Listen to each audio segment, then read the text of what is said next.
Adik saya sudah lama menikahnya, tetapi belum kunjung juga dikaruniai anak. Semoga Allah insya Allah berikan kemuliaan dan dijawab dan diberikan keturunan yang saleh-salehah insya Allah.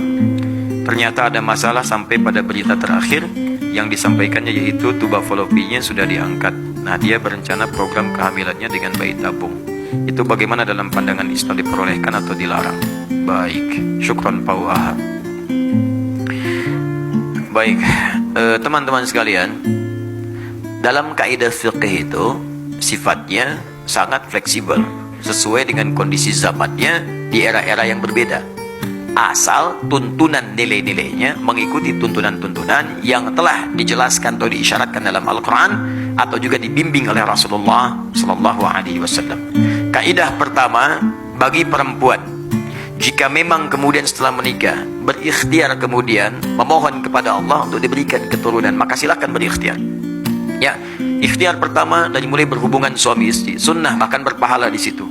Ya, ada dalilnya tuntunan di Quran, misalnya surah ke-7 ayat 189. Yang kedua, kalau setelah berhubungan itu belum ada tanda-tanda, maka cari amalan-amalan yang dengan amalan itu bisa melahirkan jawaban dari apa yang diharapkan. Rumus motivasinya ada di Quran surah 5 ayat 35. Ya ayyuhalladzina amanu taqullaha wabtaghu ilaihil wasilah.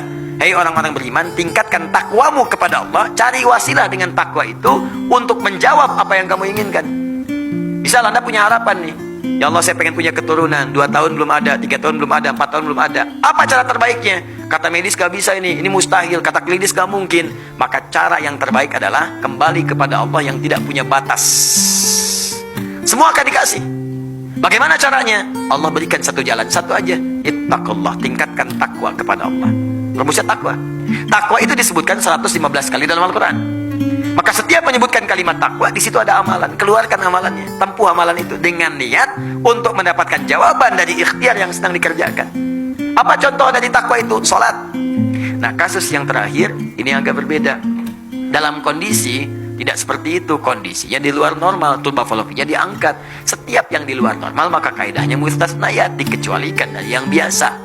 Dikecualikan dari yang biasa. Kalau kondisi darurat maka kaidah fikihnya ad-daruratu tubihul mahdzurat. Sesuatu yang darurat bahkan diperkenankan melakukan sesuatu yang tadinya dilarang.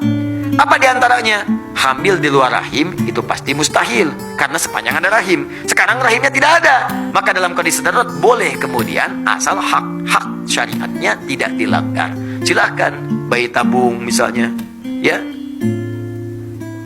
dengan catatan sperma dengan ovumnya dikumpulkan dari hasil yang halal. Suami istri sudah berumah tangga, ya, tuba falopi diangkat, nggak mungkin secara medis kandung misalnya, udah nggak bisa nih, rahimnya udah bermasalah, maka silakan sperma suaminya dengan ovum istrinya dikumpulkan jadi satu, diproses di situ, silakan dikembangkan, tumbuh, lahir misalnya, alhamdulillah. Ada yang jalan rahimnya masih ada, tapi untuk keluar nggak mungkin, ada yang terhalang, ya, nggak mungkin. Terjadi kasus kemarin, salah satu jamaah kita seperti itu, nggak mungkin, tertutup luar biasa. Untuk hamil, ya, dia bisa kemudian mengandung untuk melahirkan, tapi untuk jalan masuk spermanya nggak ada, terhambat dia, susah. Maka disimpan kemudian, disatukan, diproses di luar, disuntikkan kemudian ke dalamnya, ngandungnya di situ juga, lahir, sah, boleh. Dengan catatan sperma dan ovum itu disatukan dalam proses yang sah, ada akad di situ. Yang tidak boleh, belum nikah, bayi tabung yuk, misalnya, itu nggak boleh. Nggak boleh disatukan, suntikan ke rahim misalnya, nggak bisa, nggak mungkin. Jelas ya?